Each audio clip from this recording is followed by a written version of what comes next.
Bonjour, nous voici dans le tuto d'une prise de contact lors d'un entretien de vente. Donc nous allons voir la notion de comportement, donc sur ces points-là et sur ces points-là, et ensuite la partie méthodologie. Donc tout ça à travers une vidéo.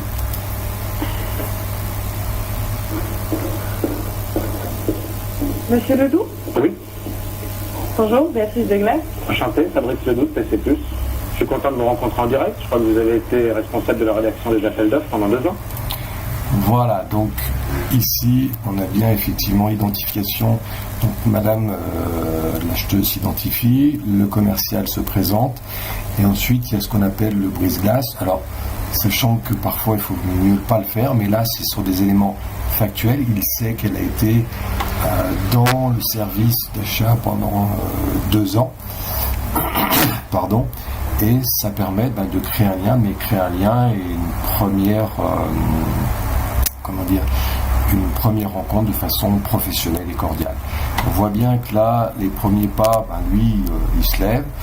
Premier mot, quelque part, c'est sobre mais professionnel. Il est ici à la fois souriant, mais juste ce qu'il faut.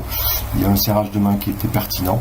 Finalement, durant ces 5 premières secondes, cette prise de contact est tout à fait pertinente. Pour l'instant, il est actif parce qu'il est dynamique et chaleureux. Oui, c'est bien ça. Et alors, ça fait quoi de passer de l'autre côté?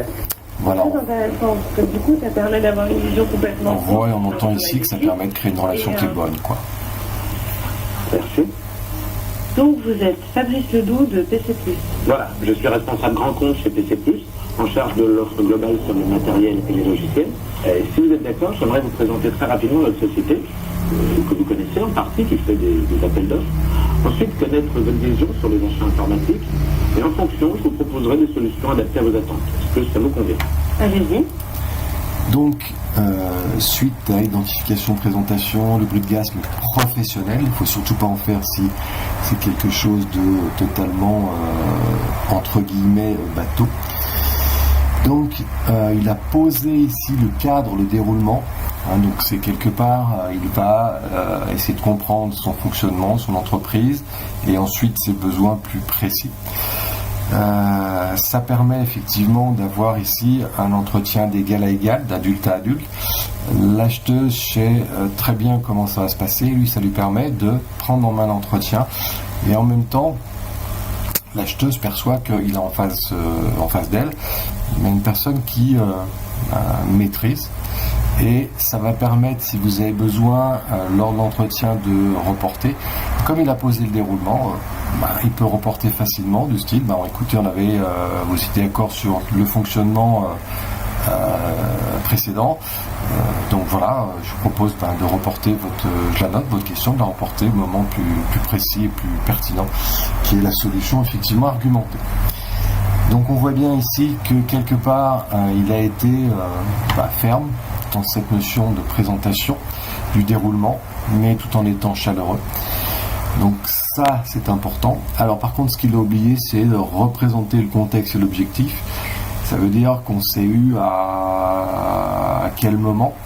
Alors là, c'était peut-être pas pertinent parce que effectivement, durant le bruit de glace, il y a eu une certaine manière de présentation du contexte. Par contre, l'objectif a été plus présenté dans le déroulement.